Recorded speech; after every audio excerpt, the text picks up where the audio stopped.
and fails, I think it's time for a little gameplay. But what game should we play? What game should we play? What game should we play? We could play Sifu. We could play Sifu. We could play Inscription. We could play Inscription. We could grind Hitman, which I do need to do. Lol beans? What the fuck is lol beans?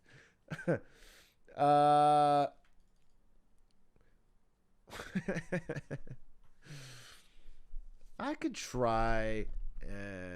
I'm not playing Paper Mario. All right, we didn't hit the sub goal, unfortunately. Guaranteed subs ran out. Although I do appreciate the subs.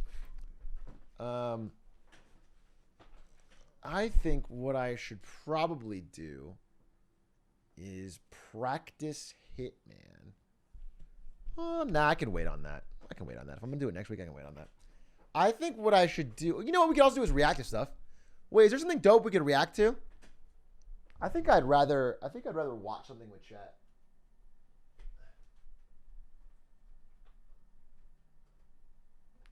Oh, there's a new donkey video, right? Let's watch that. Let's watch that. Watch the new donkey video. I haven't seen it yet because I wanted to watch it with chat.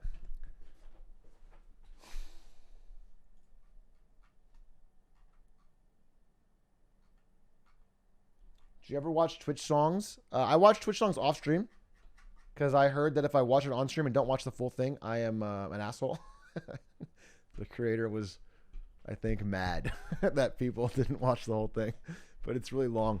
So I watched it. I watched it off stream.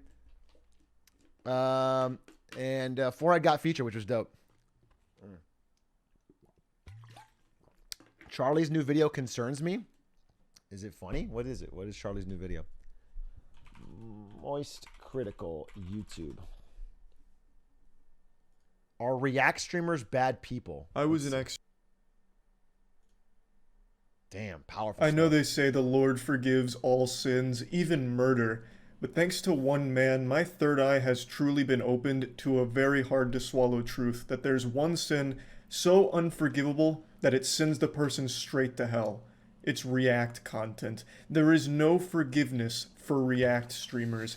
Those vile vermin that watch YouTube videos on Twitch, they're all bad people, downright evil with no exception. I remember in Star Wars they said only a Sith deals in absolutes. Well, not this time. Yesterday, a YouTuber and streamer named DarkViperAU posted a 14-page document, which is... This is ironic, right? That I'm... This feels like a next level of meta. Is the script for a video he's working on, all about how evil React content is, and it really heats up. This gets wild and wacky for the touchdown real quick. There's a whole section in here where he basically compares reactors to sexual abuse criminals and insinuates that they'd be likely to spike your drink at a party, take silence for consent, basically is comparing React content creators to rapists. Completely unironically, it's not some edgy joke or anything, it's posting cringe on main that he truly believes and defends in the comments when someone called him out for it. He really doubles down, puts his nuts on the table and says, yeah, reactors are likely to commit sexual abuse.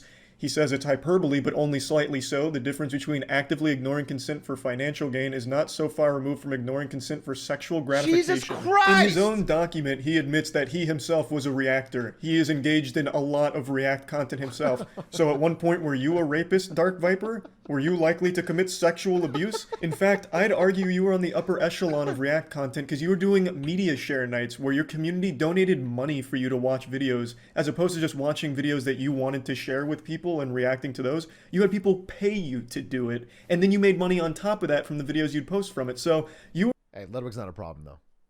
Hey, there's a difference. Let's not... or stands, I guess. Or a super reactor. Of course you don't do that anymore and you deleted all the videos, but at one point you did engage in the exact same content that you're coming out so heavily against right now, and then tried to make your own justifications for why you weren't the bad guy. It's an outrageous claim, obviously. However, he does make legitimate points in the document. It's overshadowed by this unhinged rant that he goes on. I am familiar with Dark Viper's content. In fact, I was a fan of Dark Viper. I'd seen his runs. I didn't really see too many of like his rant videos, but I did see his content from time to time, and he always struck me as someone pretty level-headed. In fact, recently, he made a video correcting something I talked about, which was how much money YouTubers make from short content. I got some of it wrong, and not on purpose, but I just didn't know what he knew. He was very knowledgeable in short content and made a whole video going over some very insightful stuff that was a learning experience for me and his audience. I thought it was a great video, very well done, and it was super disappointing to read something like this from him. Now, I'm called out by name multiple times throughout this document because obviously I do react content from time to time, 100%. I'm not ashamed of it. I'm not trying to bury it in the past and hide it, pretend like I didn't, or try and justify it, because I've never reacted to anything in my life. Just sorry to interrupt the video, but I've never done reacting in my life. I want you guys to know that. I'm not embarrassed of it.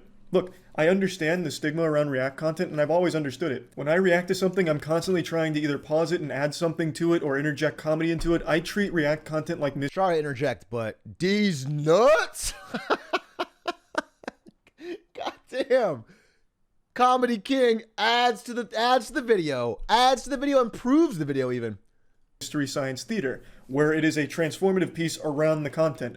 Now, of course, not every time is going to be a hit, which is why you'll find plenty of videos where I'm reacting to something like The Downfall of Quibi, which comes from a great channel that I really like to watch, and I just got two. Why the fuck would you watch The Downfall of Quibi on any channel but mine? Actually fucking unfriending you on Twitter. Fucking Quibi, the $2 million dumpster fire is a fire video. I was like the first person to make a video on that. Now there's like 100 Quibi videos. Motherfuck, dude. I would pray for Charlie to react to my stuff. When Charlie reacted to my Riot Blizzard video, I fucking creamed. I'm in the document. Let's see. Since everyone won't fucking stop spamming, even though I obviously saw it, and I'm just waiting till the end of this video before I look at the document. I will do it now because fucking people love to spam.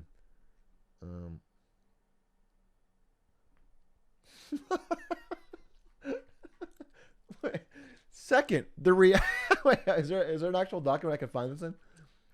Because the people are spamming it, but I want to. Let's see. How the React grift works. Oh my god, this is 14 pages?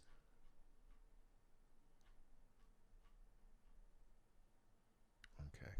Not that I don't love reading, but second, the reactor Atrioc seems to have grown tired of the effort required to find the best videos to steal. True. So he promoted a dedicated website for people to put up for other people's hard-made videos. That means he can quickly know how to use... he can quickly know which to use to fund for maximum ad revenue, subs, and donations on Twitch before reposting to YouTube for ad revenue exposure. Streamlined exploitation of labor. The market works. It works, baby! It works! I streamlined it. I'm the Henry Ford of this shit, dude. Thank fucking God for me. I'm innovating. I'm pioneering. I mean, I don't have donos, but I don't run ads. Hopefully I can get a monopoly soon. Capitalism, content assembly line. Yeah, I don't know. Let me watch this video. That's the only time I mentioned. Engrossed in their storytelling and the way they presented it that I didn't add anything to it. So I ended up just kind of watching it with my community. Sure. And you know what? I didn't turn that into a video. I didn't do anything else with that. Ended up just really enjoying the video as it was presented without really being able to add too much to it. And yeah, I always feel guilty when something like that happens, but that's never the goal. Dark Viper's entire document here is about this belief that every reactor is doing it for financial gain and to fuck small channels. And the logic he uses to make these points is deeply flawed and isn't substantiated by any real evidence. It just feels like he pulls it out of his ass and it's source, trust me, bro. He has an understanding of capitalism and the free market, and that's what he's using to base all of these claims on, even though it's not directly applicable to YouTube itself. So I just wanted to go over everything here right now. So even right away, his initial tweet going for the most extreme approach possible. All reactors are bad people, exploit others to benefit no one but themselves, collectively stolen millions of dollars from actual creators and have stopped countless thousands from having a career. I wonder how many small channels are out there shaking their fist right now like, damn you, Pokimane, my channel died because you watched my video on your stream and said nice things about me. I had such a promising career as a YouTuber till you said nice things about my video. Well, this is a really long video, so I I hate to underreact here, but I might not watch this full thing. But I think I get the point. I get the gist. I don't know if there's no. I mean, listen, there might be some things. There might be some examples in the history of Twitch reactors where they have just openly played someone else's work verbatim, not watching, not commenting, never pausing, never saying anything. And if even in that instance, it would only be bad if the creator didn't want that. And I think there should be a world where maybe as reactive becomes a bigger way that people like to consume content. Because here's the deal. It's like, I don't know. It almost feels to me like trying to shame or ban reacts is like trying to shame or ban weed. To me, it feels like that. Where it's like you can try to criminalize it and ban it, but like there's people like it. People just enjoy it. Something about watching with a group of people and maybe getting a streamer's take here and there, people enjoy it more than watching it alone on their phone. They just do. And I'm not saying it's right or true, but people enjoy it. And so there's a human need for it that is being underfilled. And that's why there's a demand for it. And I think as it becomes more and more popular, one thing that I might like to see is maybe it could be built into the platforms themselves, or what, if you could find some way to make your YouTube video flagged as like do not react. Like, because I think 90% of creators, maybe even more, 95. For example, me as a creator who's made my own videos, like for the Hitman videos or whatever, I would love to get reacted to. I would love it. Anytime someone reacts to my video or my clips, I am super excited. Because it's more exposure. It's a win. It's almost always a good thing for me, the creator. It gets you more people interested. So I think reacting in general is very, very positive, and there's very few downsides. But if you are someone who spent a lot of time on something and don't want it to react to, it would be nice to have a way to flag it on YouTube or something where it's like, just do not react. And then then it's an ask. And then if you do react to it, you're being the asshole. Because I think the only bad situation that I could think of is a world where someone makes a video, doesn't want it reacted to, then the person reacts to it and adds no commentary at all. If that happened, I think that would be negative. That's bad. Even if they don't want to react to, but you react by that commentary, I still think it's fine because, there's freedom of speech. Like you should be able to, like if someone says a really like if she made, if that rapper, that criminal rapper had made her video do not react, I would still react to it and make fun of it because you should be able to make points on people's content. So yeah, that's where I think it should be. That's sort of my take on it.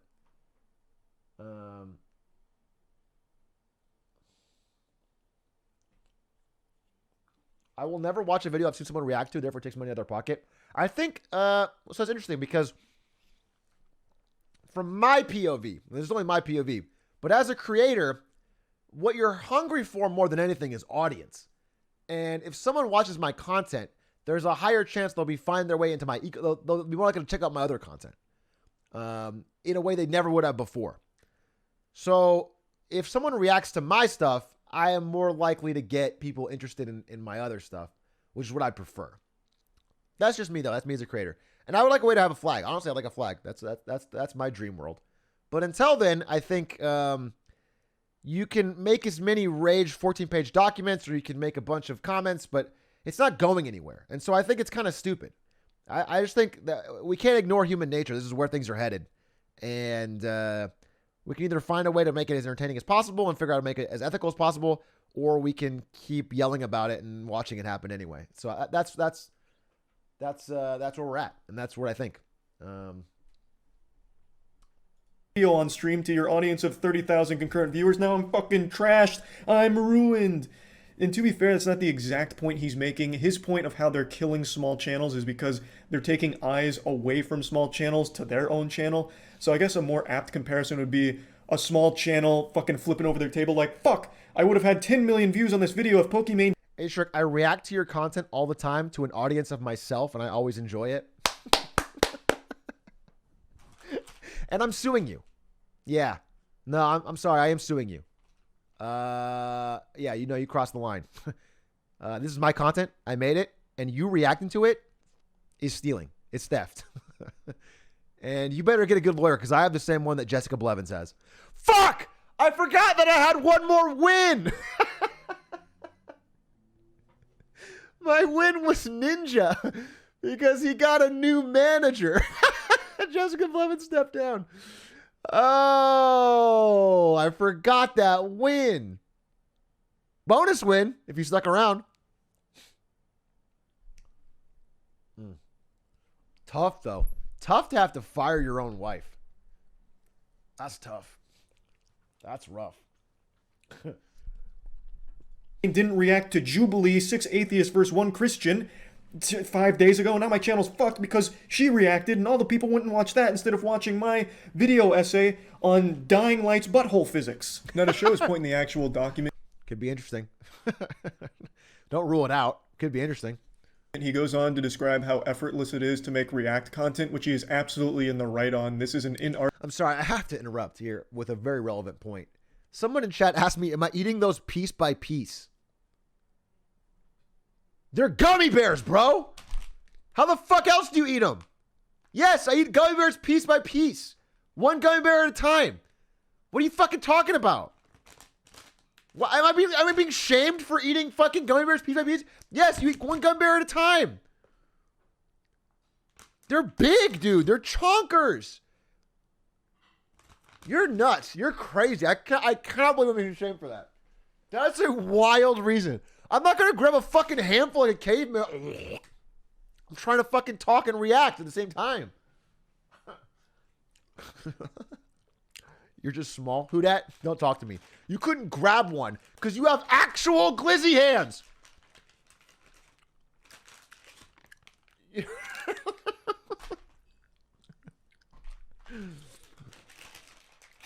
All right. All right.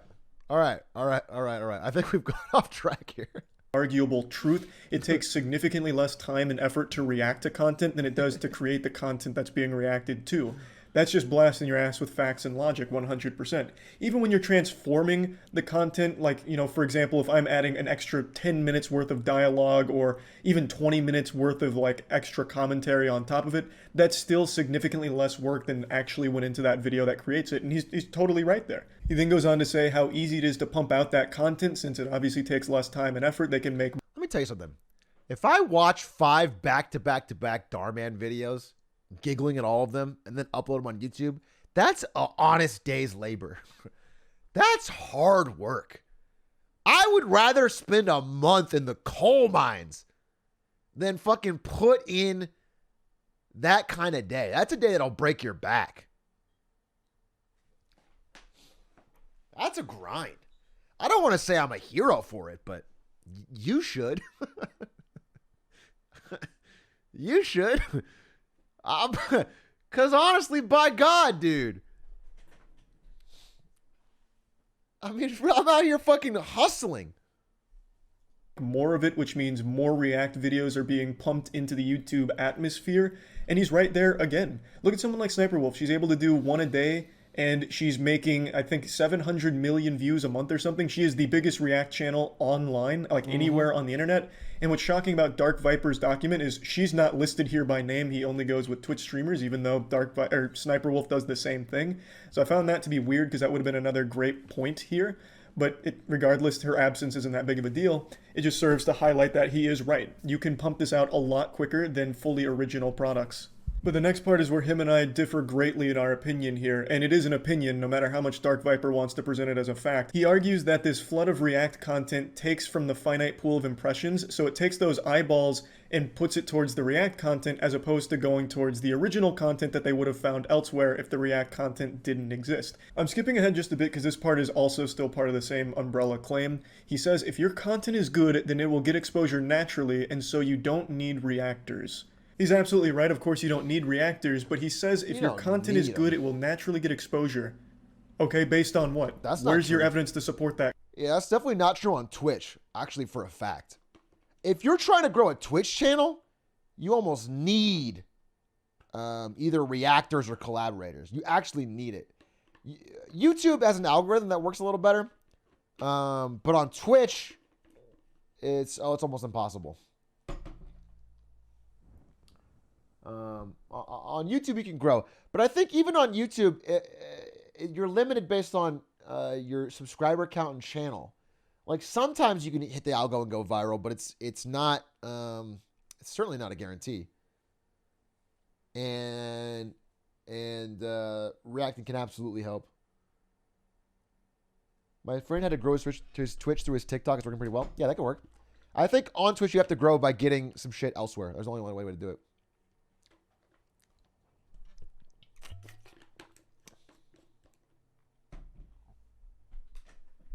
Did you see Stan's got his own leech? Hey, good for him.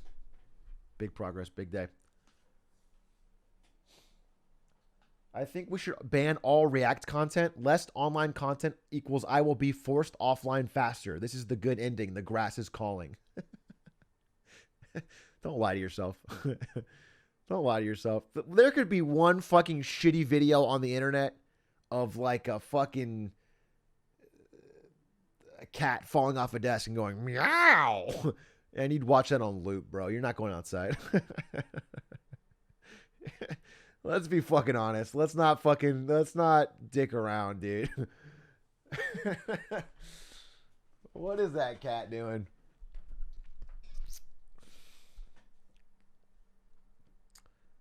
That claim. There are millions upon millions of channels, literally millions, that have made high quality productions over the last decade that went nowhere, fell flat on their face, have less than hundreds of views. I know that because we've watched them on my stream before. I usually like to find more obscure content, and I've seen some great videos, huge production, less than 100 views, like 5 years old. The channel's dead now. And it had nothing to do with XQC watching my mom picks my next boyfriend for me or anything. It just has to do with the sheer volume of content on YouTube in general, where not all great productions are gonna find eyeballs. It's just a fucking lie, him saying that it's gonna naturally get exposure. You have no... Also, the way you have to build things for YouTube to hit the algorithm is interesting, because you could make an amazing video, a video that when you watch it, at the end of it, you're like, damn, that was fucking awesome. I actually feel like I learned something, and it was better than I went in.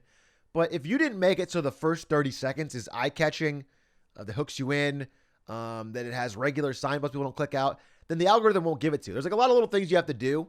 Catchy thumbnail, catchy title. Like all that stuff will fuck you on YouTube. And that's where actually I think React can be a benefit. Because it can give people a chance to watch things they would have clicked out of. Because most people click out of most things, to be honest. People surf like crack addicts. And people that are good at making videos that have a lot of retention time and click-through rate and first 30 seconds are like Mr. Beast. And not everyone is that. People can make amazing videos but not have any of that knowledge. And it can get lost. Easily lost.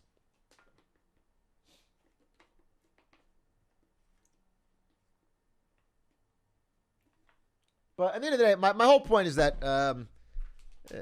my main point, I don't know if it's mentioned here because it's a long video and I'm not going to be able to watch the first full 25 minutes. My whole point is that people like this, dude. People just like the shared experience. People are in general kind of lonely, dude. And what they don't want is to watch a ton of media alone. They kind of just want to hang out with people and see other people react to see it and get that monkey see, monkey do of, you know, maybe you like this video and that people watch videos they've already seen when their streamer reacts to it. Because they like to see that. People just like it. I don't know what to tell you, but they like it. So, it's just not going anywhere. There's just no way around that core problem. In fact, things are going more towards it. I think sports in general, they're trying to crack the case of being able to put them online so that you can watch with chat. Yeah, in general, I think TV shows there'll be more chance to have this, to be able to like, I mean. There's a product I heard about that Netflix may be working on where it's like you can co-watch with someone else. Like if you're both watching Netflix, you can sync it up so you watch at the same time, and there's like a thing where you can watch together. I think this is all very, very common in the way things are going. So people can scream about it, but I think we should just find a way to like solve the egregious like The lines. Figure out the lines, set them down, and make sure people don't cross them without shaking our fist at the whole thing.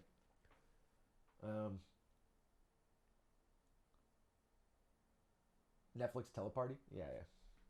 No way of proving that, and if you do, I'd love to see it. How can you guarantee that by making high quality productions you're naturally going to blow up on YouTube? How can you say that? Can you prove it? The pillar of his whole point is there's so much React content that now all of those eyeballs are on the reactors and not on the original content.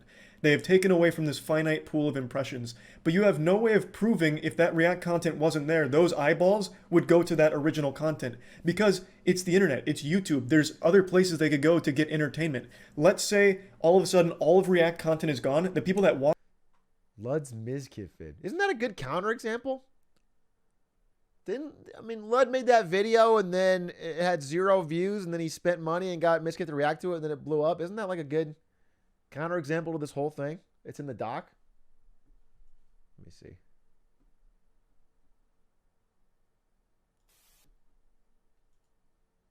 He says it's a bad thing. Let me find it. Ludwig. Oh, it's right here.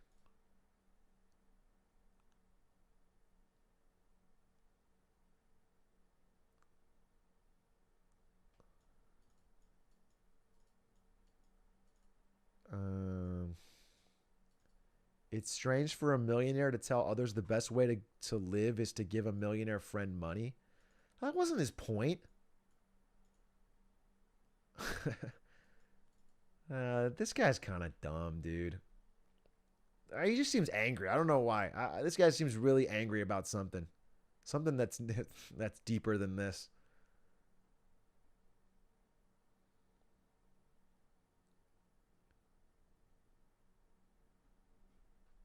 Because this is not a good faith argument.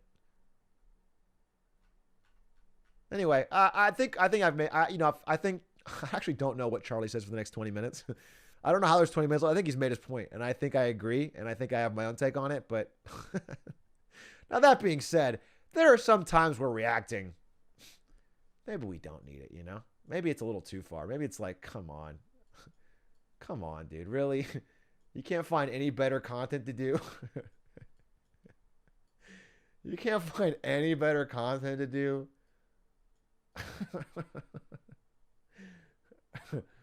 That's funny. It's my react video right here. This applies to both, to be honest. We're looped in together. Yeah, that's all that. Donkey vid. I'll react to that. It does feel weird though. I think I don't know. I don't know what to say about it other than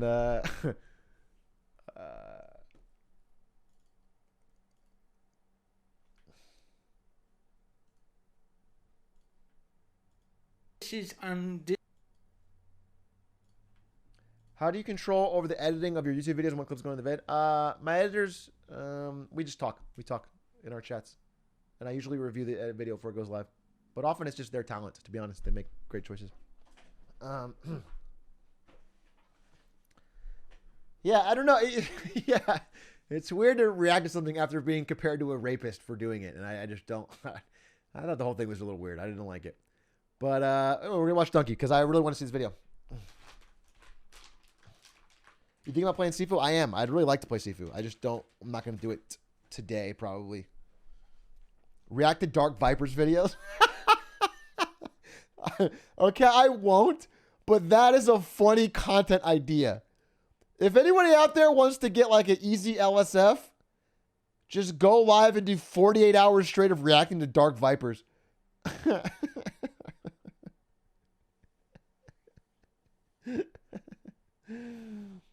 React to Twitch Music. So Twitch Music creator apparently was really mad and people didn't watch his full video. And so I'm afraid to watch it on stream because it's long. Not that I have any knock on. I think I watched most of it by myself off stream and thought it was great. But I don't know most of the creators in it, to be honest. He had a really good point about how Twitch culture has kind of split off. And I think, at least for my stream, it's kind of true. Like, we have our own songs. There's like a group, if you go to like Stans, Lud, Cutie, there's a group of us that all have, similar stuff, and then Cutie kind of connects to other things and Lynn connects to other things. But like, I wouldn't say it's all a unified Twitch. I didn't know any of like Poke's songs. I didn't, and they were in there and they were great, but I didn't know any of them. So anyway, the point is he included Big A from Forehead, which is awesome. He did the full first. 12 minutes considered really long. Well, it's really long because there's nothing. It's not like 12 minutes is long if it was like a video I was super interested in. But just watching clips of songs that I don't recognize from streamers that I don't watch. What do I do to that? I could just leave it on and hopefully you guys recognize them. But it's not like, it's just straight. It's like a 12-minute song. I wouldn't. It's like if I was like, hey, listen to this song. I fucking love it. And I put it on. It's a 12-minute track. And I'm just bobbing my head. And it's like, that's uncomfortable. If your friend told you to do that, it's like, okay, what if you don't like it halfway through? You know what I'm saying? Quack said, happy new.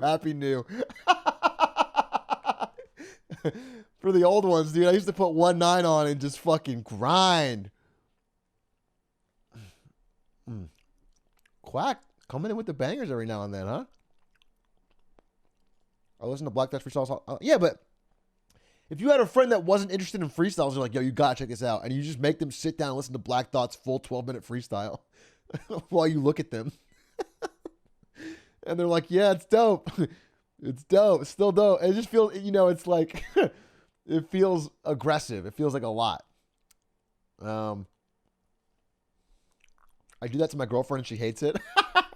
I've tried a little bit on Ari to talk about hip hop, but in general, I've abstained because I don't want her to talk to me about anime. So we have there's the wall, the Berlin Wall between anime and hip hop. That's what we put up. And Hitman and anime, Hitman and hip hop on one side, anime on the other. A true cultural divide. Okay, let's see this video. Donkey's review of Pokemon Legends Arceus. I ruined my screen to make a joke at Lovely's expense. Worth it.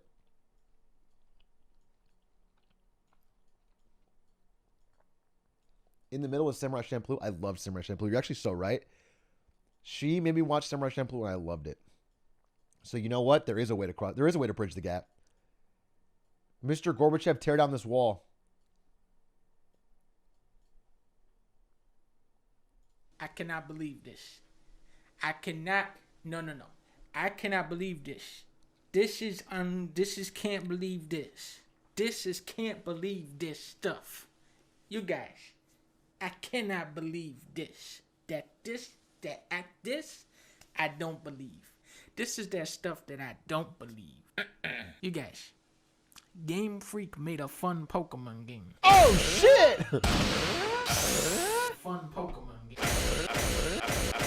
For years, Pokemon has been the kid at the front of the bubbler line who will not stop drinking from the bubbler. There's like a line of 50 people behind them, all getting very agitated. Wait, who? I've never heard that. People call fountains bubblers? Is that a Midwest thing? Because I lived in Kansas. I've lived all over the country. I've never heard it. I literally have lived in like 13 states and I've never heard bubblers. That's crazy. Ludwig calls it a bubbler? What the fuck? I've always heard water fountain or drinking fountain or... Damn, that's wild. I've actually never heard a bubbler. And he just keeps it going like nobody's there. If we call it a pisser in New Zealand, you're taking the piss, dude. There's no shot. You're joking. New Zealand does not call water fountains pissers. I can't even Google. What would I even Google? You're fucking me up. No, I'm not. I don't believe you. I don't believe you. New Zealand water fountain slang.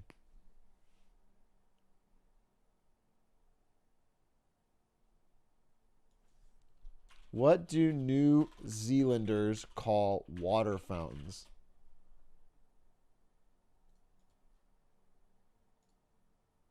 Only people from Wisconsin and Rhode Island call it a bubbler. Interesting. Bubbler is a Wisconsin or Rhode Island thing. That's crazy. I see nothing about them being called pissers. No, there's nothing. You're fucking with me, dude. Although, wait, they do call flip-flops jandals. Short for Japanese sandals. What? You guys call flip-flops jandals? That's so whack. For Japanese sandals. Example sentence. I'll just pop on my jandals and I'm ready to go. That's funny. Damn,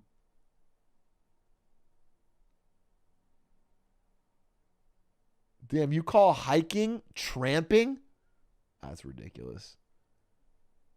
And you call a work break a smoko. You don't even smoke anymore? Smoking's less popular, but you still call it a smoko? That's crazy. You guys have some fucking crazy topsy-turvy language. Smoking that New Zealand pack, dude. I'm on smoko, leave me alone.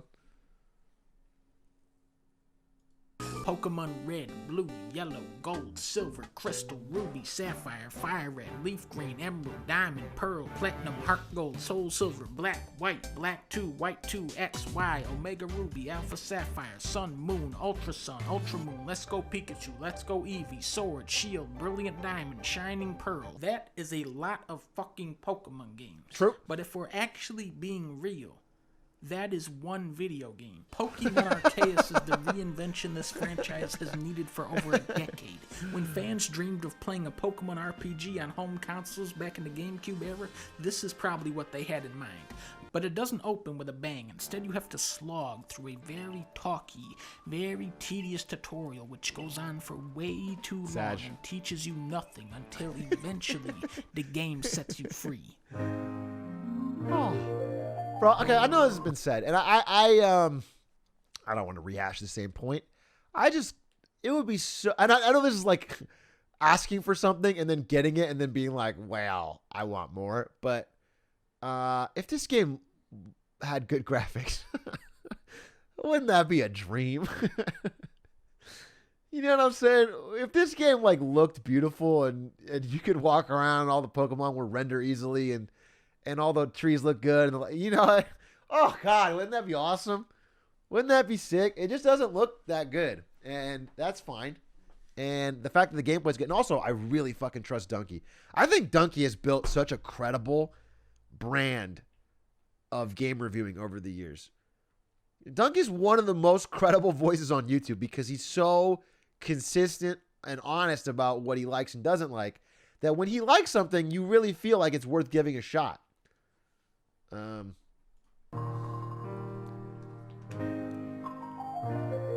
He's like Fantano, yeah. Roaming around big open environments, battling and capturing Pokemon. This is where Pokemon... The example that I saw that made me like kind of mad at Game Freak is Genshin Impact. Because Genshin Impact is a, you know, it's a Skinner box of a game designed to extract your money, but it's also runs super well and it's pretty beautiful. And it runs insanely well even on phones. Like the phone version of Genshin Impact looks better than the Switch version of this game. So I think they just need to learn from that. There's no reason you can't have Genshin level graphics for this game. There's no reason. And this is a massive franchise. Pokemon is so big and makes so much money, and they would make their money back. There's just no reason not to. So that's what throws me. But outside of that, I think I'm excited to hear more about the gameplay. Really shines. Capturing Pokemon in real time is a genius level move. It's very immediate and visceral. It's kind of like a third-person shooter where you snipe Pokemon from across the realm with Pokeballs. The traditional turn-based battles are much faster than usual. There's no victory screen, and most battles are decided in one move. Either you kill them in one hit, or they kill you in one hit. You could probably plow through 20 fights in the time it would take you to chip down a Metapod in Pokemon Red that keeps casting Harden on itself like an asshole. Pokemon level up quick, gaining shared XP from real-time captures and battles, but I never felt comically overpowered like Pokemon Sword, where my Grookey became an untouchable god 1 hour into the game. In Arceus, enemies that are 10 levels below you can still deal serious damage. Now think back to my Let's Go Pikachu review. What did I say? Well, I said that game was terrible because it didn't have a dodge roll. This game has a dodge roll because it's Dark Souls and Zelda. Traversal is simplistic, but there's a little strand type climbing in there to give it some flavor. You can get a horsey and a climbing guy and a flying guy. If you take the gameplay elements and evaluate them in a vacuum, they're not mind-blowing. It's the way that you cycle through them, though, so rapidly that makes this game feel alive in a way that the older titles do not. Graphically, there are games that look worse than this on the GameCube, but the true weakness here is the story. For a game with no story to tell, this game has a lot of dialogue boxes. The story here is one of the most soulless, uninspired stories I have ever seen in a video game. This is disgraceful, this is embarrassing, and it gives me a whole new perspective and appreciation for something like Final Fantasy VII Remake or even fucking Xenoblade. Even with something like Kingdom Hearts 3, at least I can make a funny video out of that, you know? Trying to make fun of Pokemon stories like trying to make fun of a rock. There's just nothing to work with. At least put in some funny voice acting or something, man. Come on now. Game Freak's second game is like a collaboration between two rappers, where Kendrick wrote the code for the gameplay and Jake Paul wrote the storyline.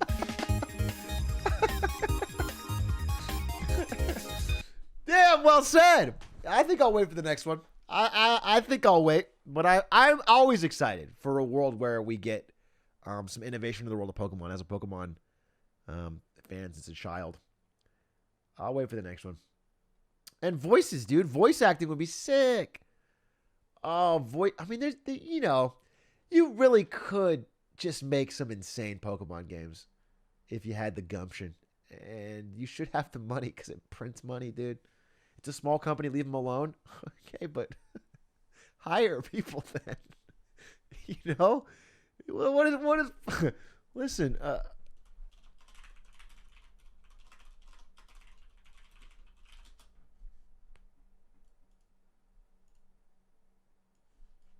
list of highest grossing media franchises. Number 1, Pokemon, $109 billion. It's the biggest one ever. Ever!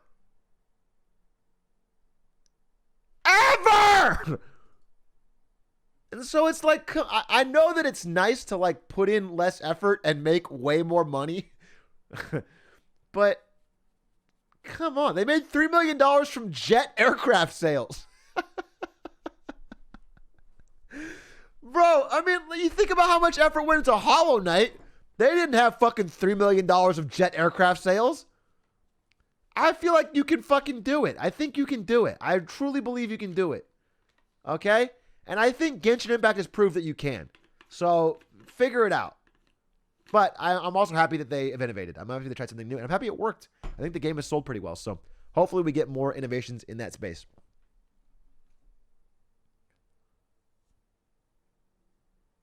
There are insane Pokemon fan games out there. Yeah, exactly. Pokemon fan games are made with no money by one fucking dedicated person. There's just no reason you can't do better. And I think they're I don't want to say lazy, but there's something. There's something that's keeping them from pushing an extra mile. Hello Kitty's box office. Hello Kitty's the number 2 with $88.5 billion. $88.5 billion of that was from merchandise sales. And then they had the fucking worst flop of a fucking movie I've ever heard. Bro, that would be bad in a single theater screening. What the hell?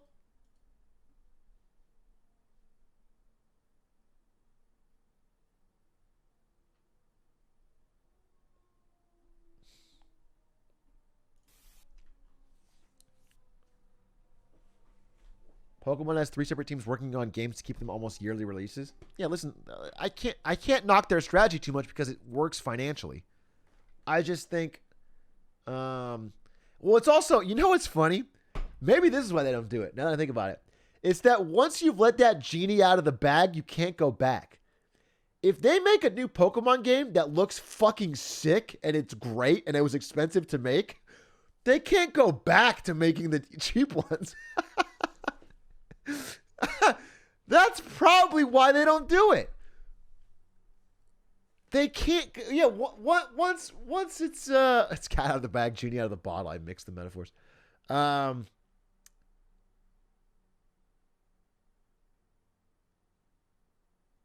Yeah, it's so interesting. You can't. People will want more of that. But I don't know why they can't make a live service game. Nintendo has always been bad at. And I'm not. Listen. I know that by saying these words, there's a circle of hell that's opening. There's a pentagram being formed and a demon reaching out to create fucking microtransaction Pokemon. I understand that when I'm saying this, but a live service Pokemon game would allow them to do the resources to make all of the Pokemon in it. Right now, they're kind of wary of making a game that has all the Pokemon because it's hard to animate and create new 3D versions of all the Pokemon. But if it was live service and you could buy, little stickers for your Pokeball or skins for your character, it would be financially viable to make a fucking beautiful looking 3D. I'm cursing it. Anyway, I'm just Unite proved that worked. I mean, so did Genshin Impact is just an example. I think you could do. I don't want microtransaction. Oh my god, the money they would make though. Oh god, dude, the money they would make with a Genshin Impact Pokemon game. Jesus Christ. Oh my god, they would lose. They would just fucking print it. It would be it would fucking inflate the economy. There would be so much money printing.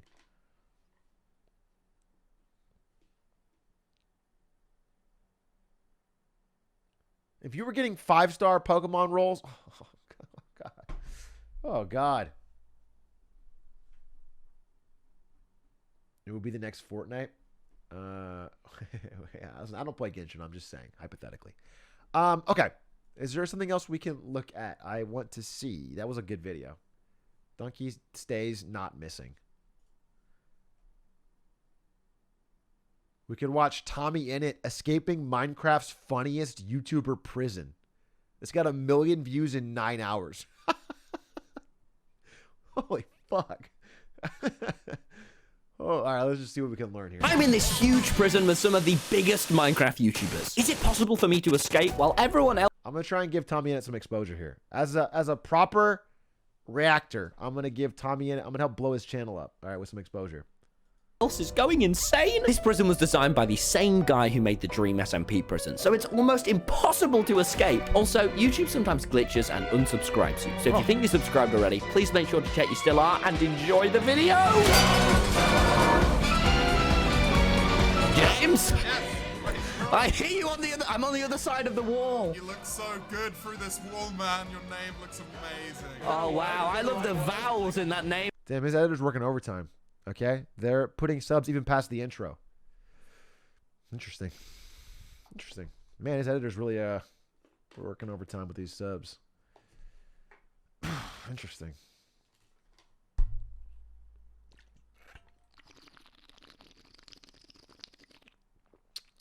Very interesting. A lot of effort in that, I guess. 9 million views.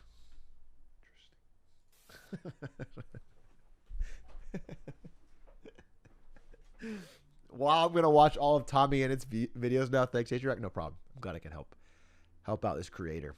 Damn, when you look at trending for gaming, it's like 90%. Oh, we got Charlie, which is dope. We got Donkey, which is dope. But then it's like new machine pistol update in Fortnite? Overpowered. Losing our minds in Roblox Uno. Minecraft noob versus pro safest security tower build challenge. That sounds fucking hype. The machine pistol is back. There's 2 separate machine pistol videos with almost the exact same thumbnail that are trending.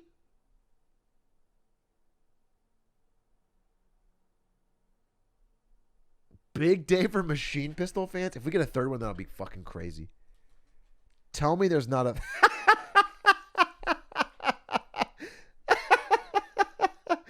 Holy fuck, dude. How the fuck is there 3 separate new machine pistol update and Fortnite videos trending? Tell me there's not 4. Tell me there's not 4. Okay, I think we're safe. 40 things in Fortnite you don't remember. It's the fucking Fortnite. It's been like 2 years. 40 things in Fortnite you don't remember. Starting with Friday Fortnite. This was a tournament hosted by Keemstar way back in Chapter 1 before any competitive events I've never played Fortnite, and I remember this. Of course I remember this. even existed. And it sucks that Epic forced them to put an end to it. And speaking of an end, Fortnite China is gone forever as well. But do you remember the special cosmetics that only could have been unlocked and used on the Chinese Fortnite servers? Because they dropped these 2 pickaxes. I actually didn't remember this. This is one of the 40 things in Fortnite I don't remember. And backblings. And I wish they'd release them for everyone now so they won't just go to waste. Then is it just me? Or does it seem like the Wreck-It Ralph cameo at Risky Reels was a waste of time, or what? Because so many players didn't even get the chance to see this event because of the way they did it. Sad. And on top of that, it was so short. And they should have just done the event at Starry Suburbs. Just joking, but I bet no one watching remembers this POI. Because they added this location during Season X near Junk Junction and Pleasant Park. And Okay, I can't. I feel this is how I feel watching this video.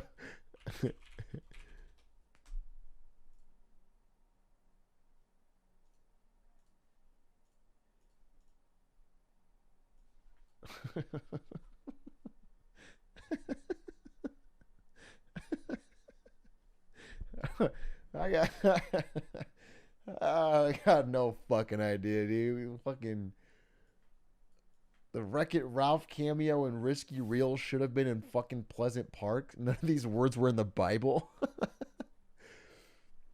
Let's see. The kid who only plays one game. Oh, this is gonna be relatable. This is gonna be relatable, guys. Here we go. Yo, Timmy, you here? Hey, what's up, bro? So what are you playing? You trying to run some Fortnite? Nah, I'm playing Warzone. Wait, still? That game's garbage now. What are you talking about? This game's great. I mean, no, but still, you've been playing solo this whole time? Yeah, I can play this game all day. What's up, boys? Yo, Justin, this kid's playing solos on Warzone. Ew, what? That's what I'm saying. Bro, just hop on Fortnite. We can play trios. Dude, I don't even have it. What? All right, what about GTA? Nope. Minecraft? Nada. Among Us? Definitely not. Bro, get some fucking game. Man, I ain't trying to spend money like that. Fortnite is free. Like, bro, do you only play Warzone? What? No. I also play Modern Warfare. Oh, come on.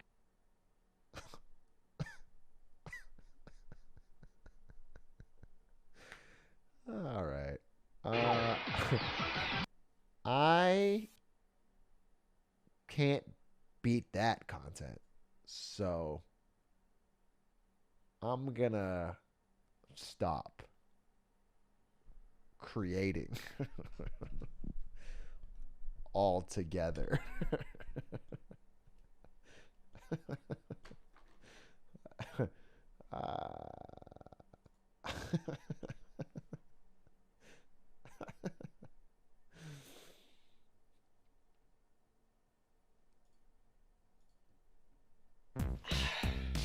Yo, Timmy, you here? Hey, on Fortnite, we can play trios. Dude, I don't even have it. What? All right, what about GTA? Nope. Minecraft? Nada. Among Us? That's on 40 on trending? Holy fuck. Damn, kids will watch anything, huh?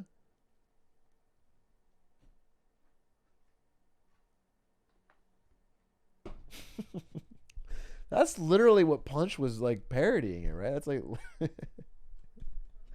it's an honor having you doxing me in your last stream. Yeah, no problem.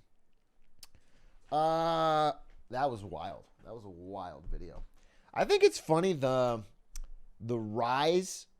This is a TikTok fueled rise of people filming so many videos where they play. Everyone's fucking Eddie Murphy now. Everyone plays every character in their fucking short films. Can we get some friends? Can you just get one friend to play the other character? Labor is expensive.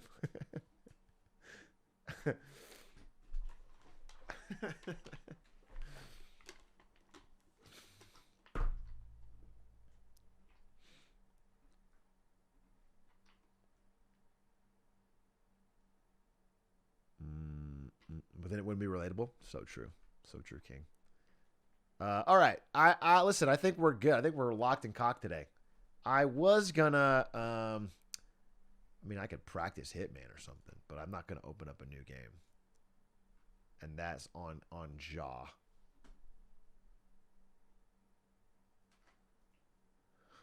And the next Bros vs. Pros competition or Boys competition, the loser has to make a video like that.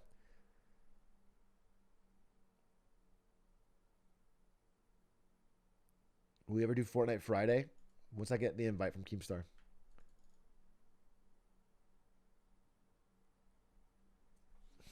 Just play a little bit of Sifu. I think it'll be dumb to just start it and not play a full day of it. We'll play a full day of Sifu. Okay, don't worry about that. Oh, Hitman. Oh my God. Wait, Hitman. Literally, I have a massive Hitman announcement. Wait, I'm sorry. I forgot to do it. Shit. Okay. Hitman announcement. By God. Wait a minute. Hold. Pause champ. Hold.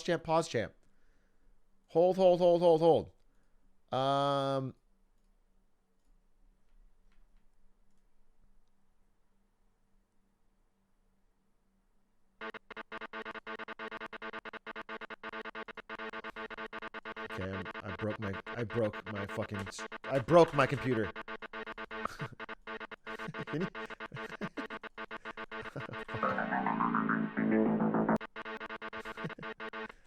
Okay. Is that Morse code? Is this gonna play? All right, we're not gonna show that. I'll save that till it does go hard. Announcement. Let me pull it up.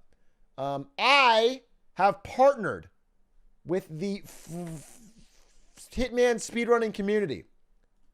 And I have also gotten my friend Coates and also a Hitman legend to work with me to create a brand new custom contract in the world of Hitman with unique targets. 5 unique targets to be exact. Let me see if I can show you this video. It's not playing, unfortunately, because there, I got it right here. Moderation. Now, we're going to get voiceover for this, but I want to show you guys we're still working on it. An unnamed YouTuber has hired the world's best hitman for $500 to kill his chatters rather than just banning them. For example, this guy's name is Atrioc. I don't know why someone would want Atrioc dead, but he's been hired to kill him. XX Women Hater XX, pretty on the nose. We're going to have him killed.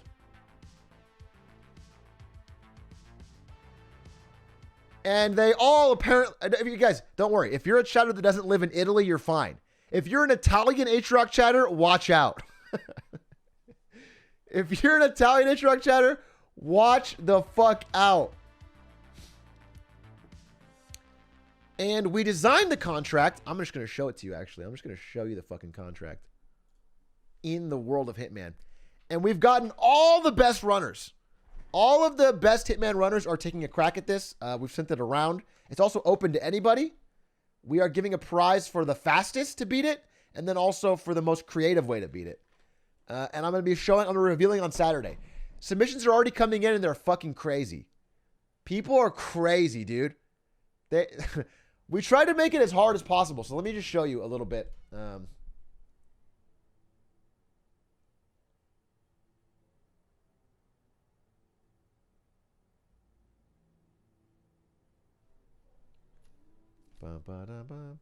Game modes, contracts, history. This is the one. All right, I'll just show it to you. Is it an elusive target? No. It's more like the competition is who can get the fastest time.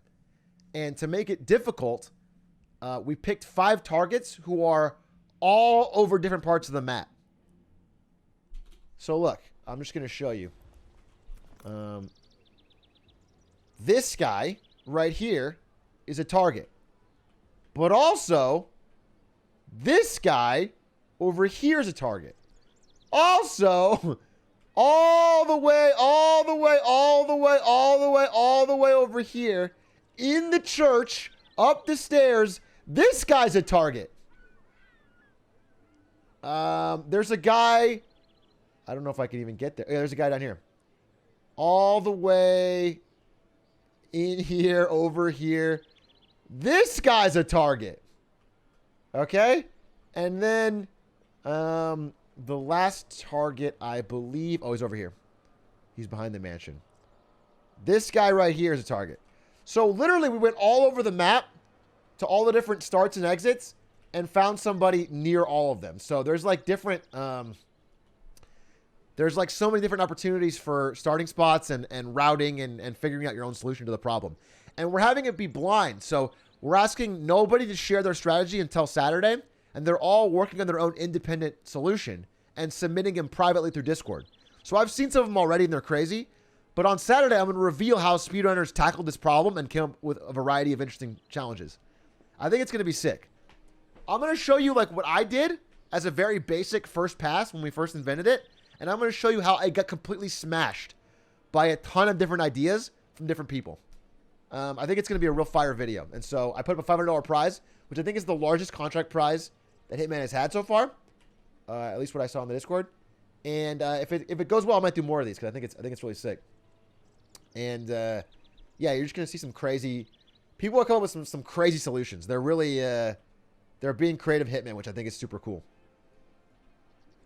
So I just want to show this. And again, if you want to try the contract, it's available. I will show you the code.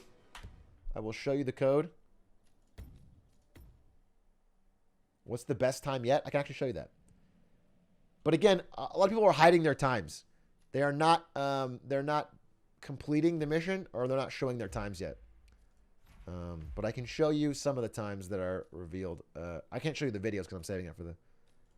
But this is the code, contract ID. If you want to screenshot that or try it out. And again, even if you don't think you can get the best time, I would love for you to submit because we're going to be showing all different kinds of strats in the YouTube video and the reveal on Saturday.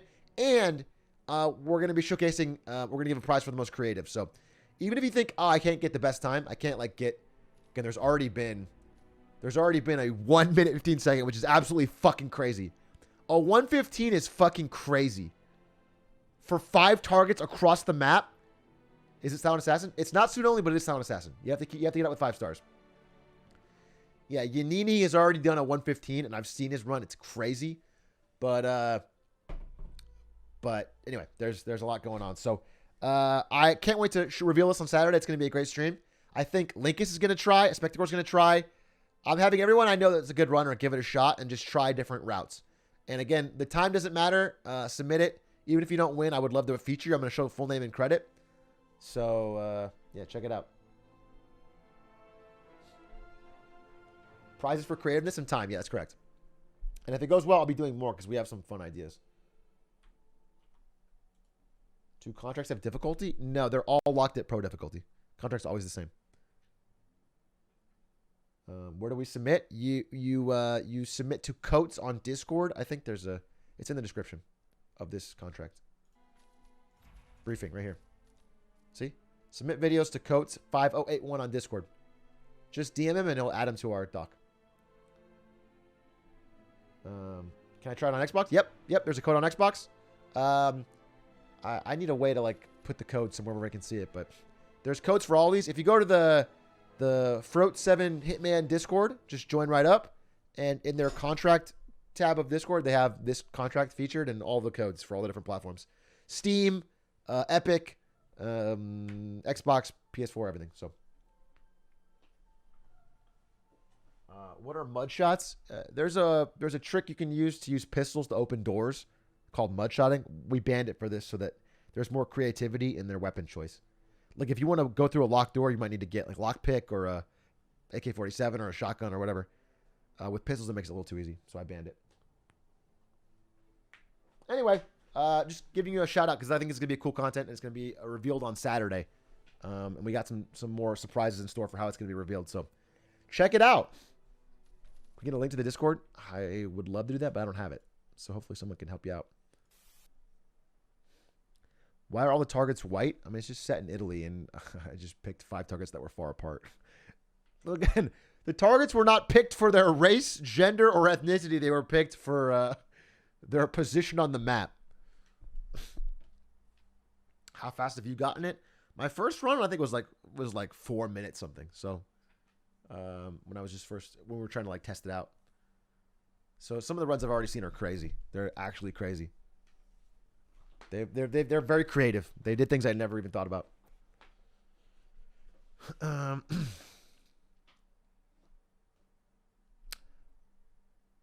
Damn, Big A picked all Italians. I did. This is a message to my Italian viewers.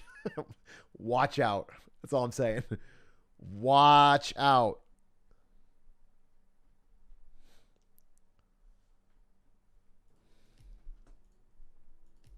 You want me dead, and I respect that. Yeah, I figured Italians respect it most of all.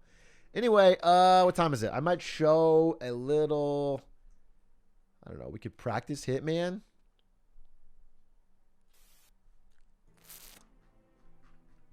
But you know what? We could try the Paris bomb launch. Let's see if we can do the bomb launch. Let's see if I can do the bomb launch, bro. Because if I can't, there's no point in even getting ready for runs. You know what I'm saying? Step 1, get the bomb launch. Step 2, do runs.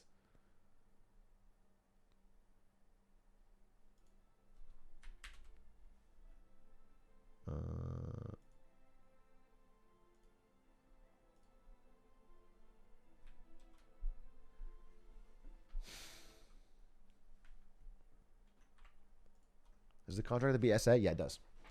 It has to be sound. You have to get 5 stars. Yep.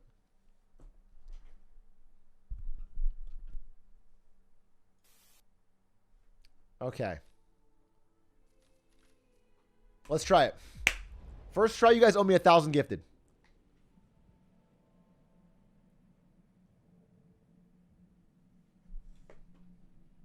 Welcome to Paris.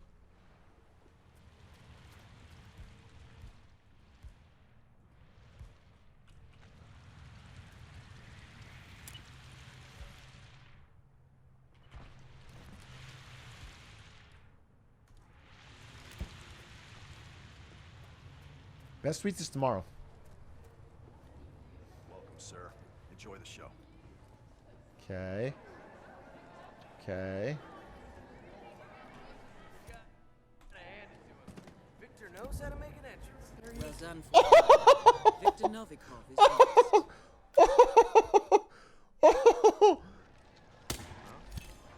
both targets are down. Oh, it's over. Head towards an exit. It's over for everyone else.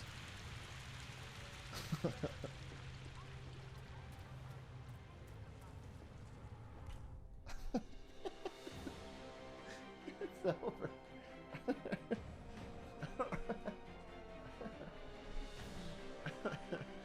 Uh-oh. Uh-oh.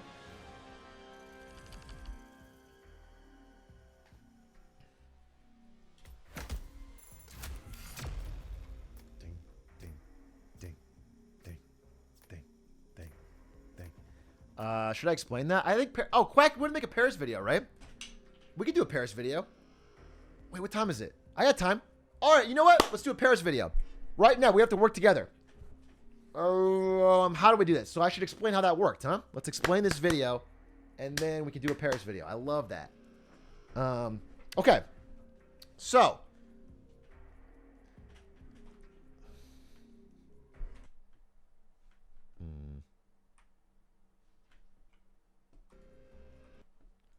Paris is the biggest map in Hitman. What I need is a map of Paris.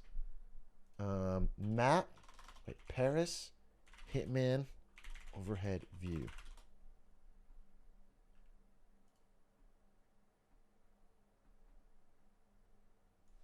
How do I? Yeah, you guys have to pretend like if I get it again, you have to pretend like it's your first time. Paris, Hitman, high resolution. Your Google searches are now like how to bomb Paris. I'm definitely on a watch list.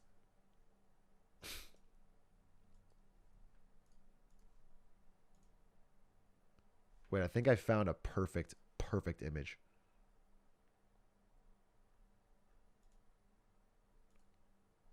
Okay. Okay, check this out. Copy image, Photoshop.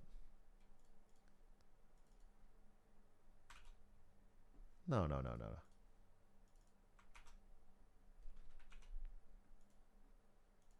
Okay.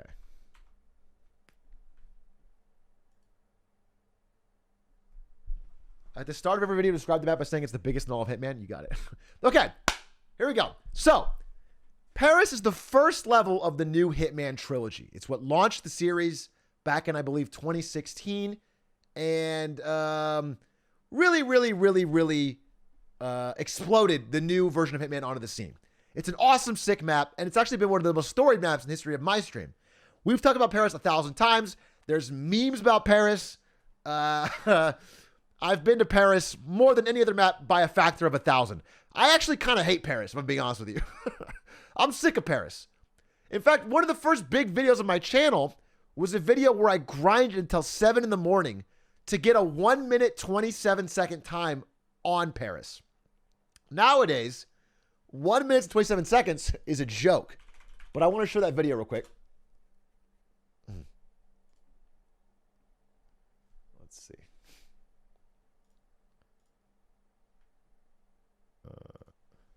Can't even use disguise. Oh, Paris. The showstopper. Then again, I do know how you love a challenge. I do love a challenge. I will leave you to prepare. Which is why, look at that, I will be doing this mission on master difficulty. Silent assassin rating. Tell him, Atrioc, a year ago. Dressed entirely as a clown. Yes, sir. Anyway, the point being, this is the I grinded all night, and then you can see my disheveled zombie face here, where at the end, it goes to 128. But as long as you hit the G button before it goes, and suddenly, yeah.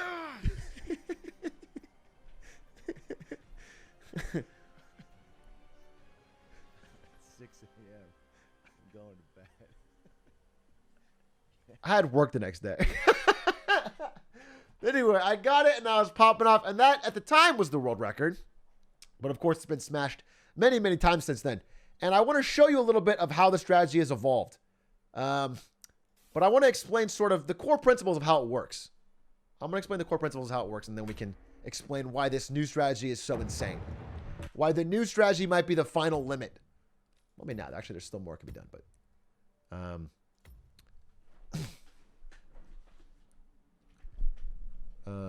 of what's possible. Okay?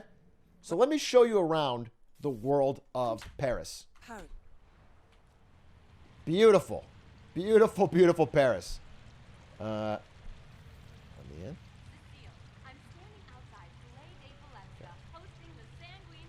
So, this is Paris.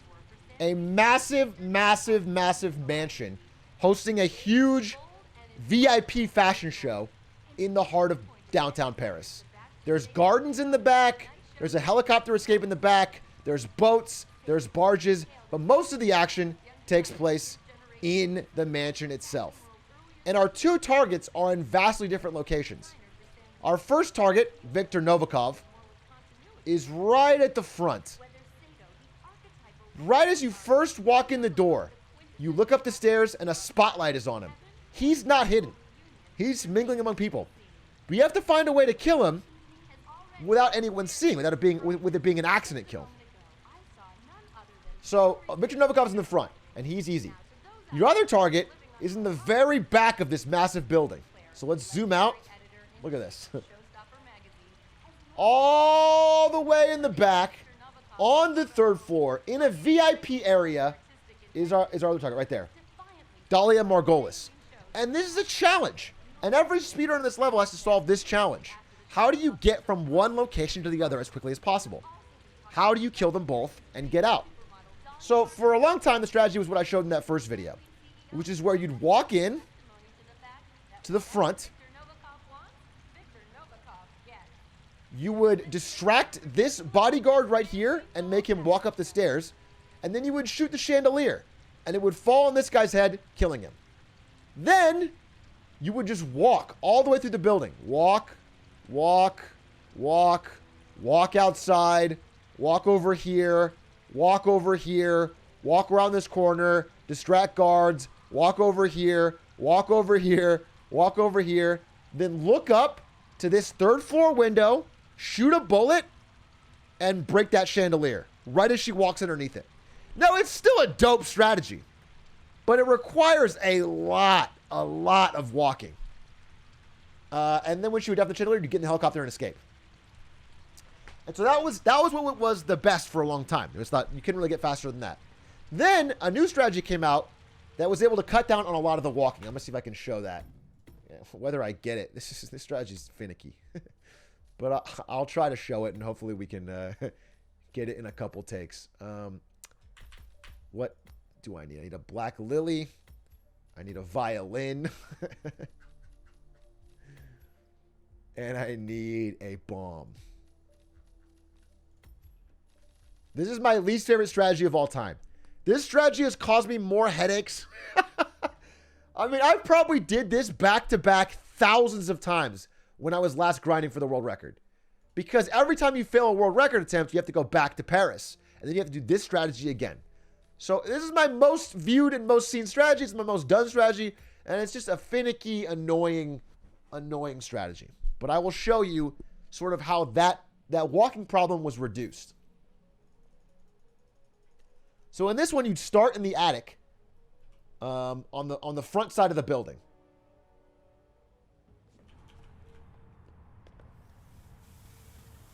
You go down here. You grab this briefcase, which will serve as your distraction tool. You walk through here. You toss the briefcase. Probably not even a good toss.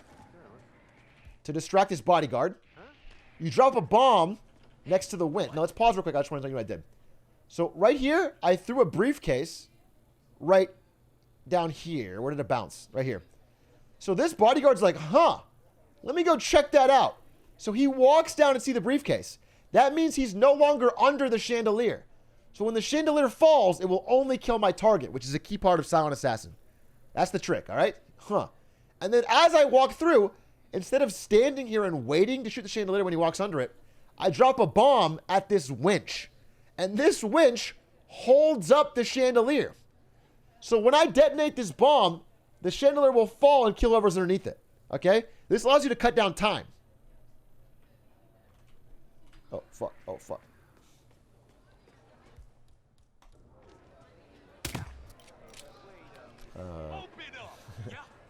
That's a panic distract start. And then this. It worked. It worked. So pause. Just quick pause. Look. Can I get through? Go back here. Look. We walked this way. We blew this up. The chandelier fell. It killed our target. There he is dead. Okay? So that's the first one. That's sort of how we've already saved a lot of time. Rather than sitting around here waiting to shoot the chandelier, we've already made a lot of progress running. Okay? Then, oh, fuck. Oh, okay, I killed that guy, but ignore it. I killed that guy. Then you go over here and toss a violin. And the violin allows you to get up here, shooting all distraction shots to get everyone looking away. Then, look, this guy's, look, see? I shot here. This guy's looking there. We shot over there. These guys looking that way. This guy's looking that way. And so we just violin jump from the 2nd floor balcony all the way down to the 1st floor. And that saves so much running time for having to go downstairs. So now it's the same core strategy, right? But we've saved a ton of time. I'm just gonna shoot these guys and just show you. Look, we don't have to do the fucking exact. All right, then okay, she's already too late. Then what you do is stand right here, shoot the chandelier and kill it. Okay? I can try one more time to see if we can get it clean, but I'm not gonna grind this level. I hate this level. I hate this route. This route is so annoying to do, and I don't want to do it anymore, and it's finicky. I'll do it one more time to make it less scuffed, but this is where Back to Paris comes from. Is I'm going to do this over and over again. I've seen this opening attic thing thousands of times.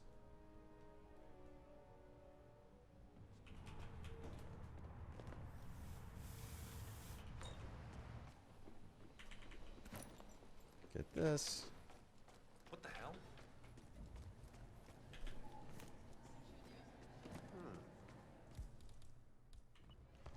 What the? Get my gun out. We run up here. Distraction shot. There's some AI complications you can explain that, but the point is you can just get around it. Detonate the bomb. Good work, 47. Okay, we didn't get it, but Time to find Dahlia Margot. distract these guys. Toss this violin. Get up here. Shoot. Shoot. Shoot. Dodge the camera. Everyone's looking over there. No one's looking at me. We run over here. Aim true. Both targets are down. Great work. Look, just to show you what happened here, look. Can I fit this all? I can't even fit in here. There, look. She's dead.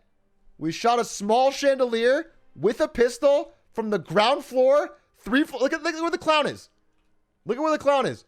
A tiny pistol shot into this tiny chain from this far away, and it kills her right as she walks through this hallway. It's a crazy shot. And then you're out, okay? End the mission. That's how it's done. That's strategy. And it's a very cool strategy, but it can get old because the violin boost is finicky, the bomb's a little finicky, the shot from the chandelier is finicky. It's just annoying to do it over and over again, okay? But that strategy gets you about a minute. Between 57 seconds to 103. It's about a minute. And it's much faster than the previous one, so it had to be used in the world record. But now, I'm going to reveal the psychotic new strategy developed by Mindy that is now becoming the core Paris strategy of any trilogy runner. And that, of course, is Bomb Launch Paris. And it's when I first saw it, I laughed. I thought it would be impossible. I thought it was psychotic. But there have been so much mathematical evolution in Hitman speedrunning that's made it not only possible, but decently consistent, which is shocking. So I'm going to try and explain it to you. But for that, we need to get rid of all of our previous gear. And we need to bring the following things. A briefcase with a remote bomb launcher in it. Basically a small bomb. We need a small bomb and we need a big bomb. That's the way to think about it. Small bomb, big bomb. Okay? And we're going to start right at the front of the building on the red carpet in our trademark clown suit.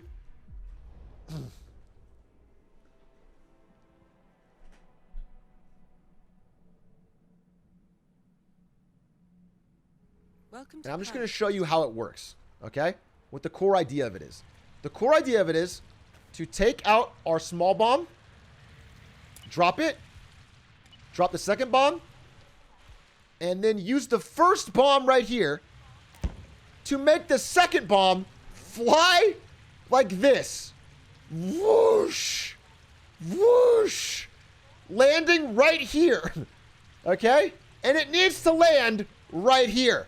And if it lands right here, when I detonate it, it will explode this chandelier, allowing us to kill Dahlia within the first 20 seconds. Removing all running time altogether.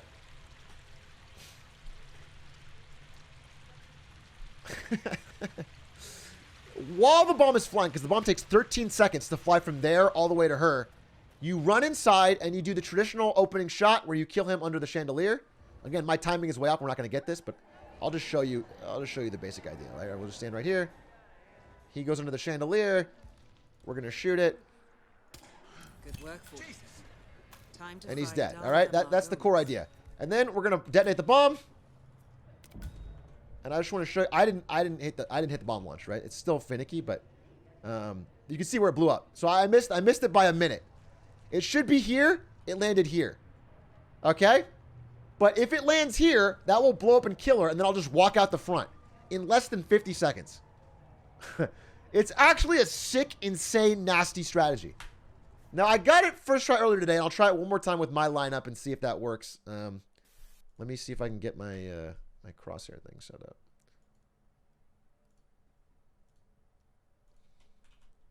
Okay. And let's try it one more time. Just try and show you in fast motion how it works. Yeah, we can also just use the first take. We got it. We got it in great. Welcome to Paris.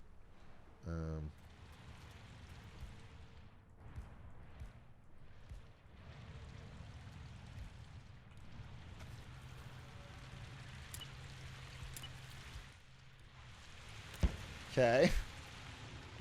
All right. We might have lined it up. Soba mains. Yeah, it is like a soba main.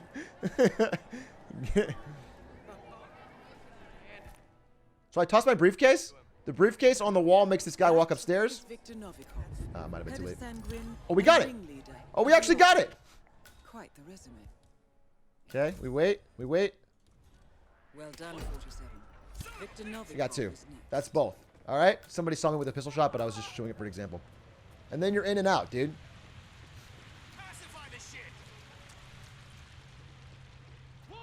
So that's sort of how it's done, and it's a sick strategy. It's a psychotic strategy. The mind it takes to come up with it is baffling, and so I want to give Mindy huge credit, or whoever he was inspired by as well. But he's the one that I first saw do it for Master. So anyway, for me, I found that after grinding, I can get it even more consistently than the old Paris, and it's faster. There is still some RNG. So I want to try to explain some of what makes it so interesting. And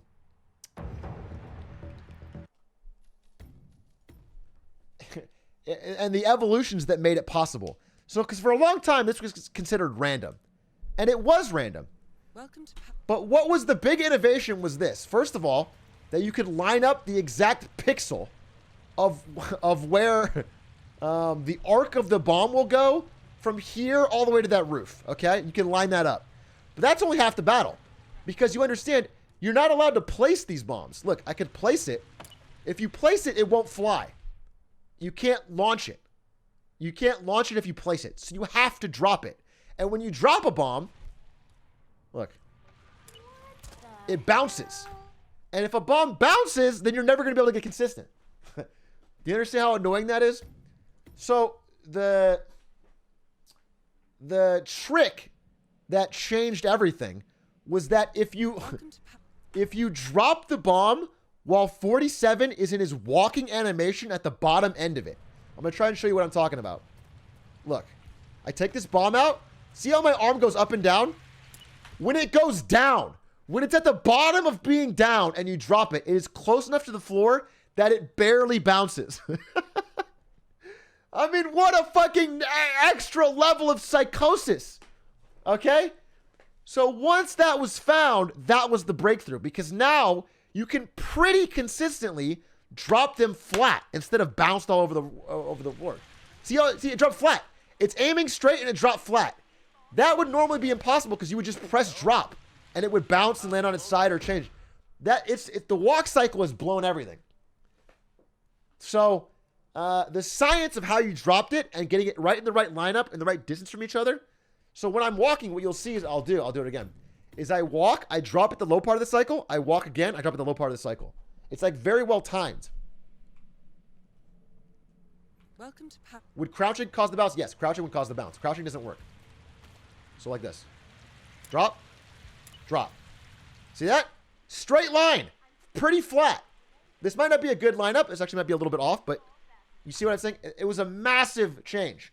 And with that, Learning that and then learning the lineup, you can actually get a fairly consistent opener that saves an insane amount of time. So really, I feel like we're in early innings for all of the amazing innovations that can happen in the world of Hitman speedrunning. It's kind of crazy.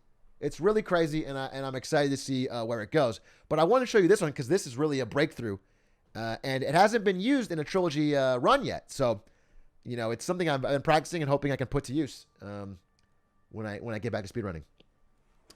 So, subscribe to my YouTube channel for more content. Most of it is not about Hitman. It's about how Facebook stock is tanking or some other marketing thing. But if you like this, check out my other Hitman videos and maybe give it a shot.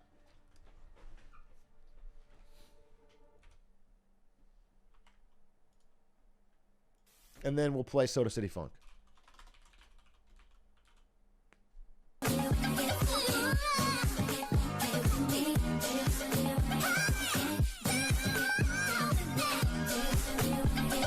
All right, they're gone. We can make fun of them again. YouTube frogs, dude. Not even human beings.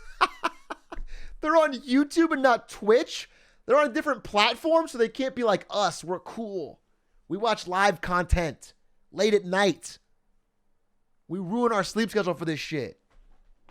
Come on, dude. Casuals is what I call them. Casuals. That's it for today. That's the end of my stream. Hope you guys enjoyed. Thanks for watching. Again, we'll be back with some real Hitman grind-a-roonies fairly soon.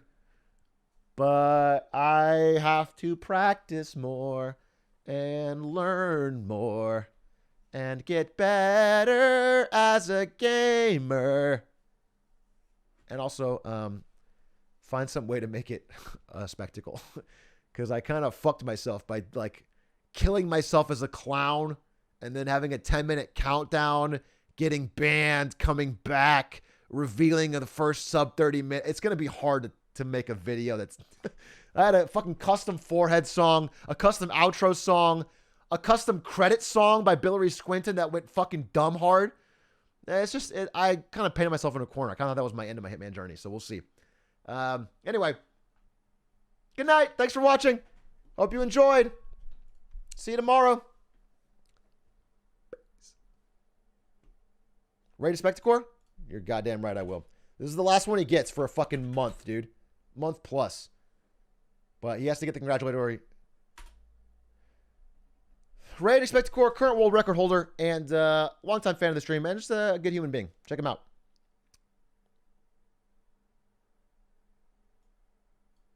He is Canadian, though.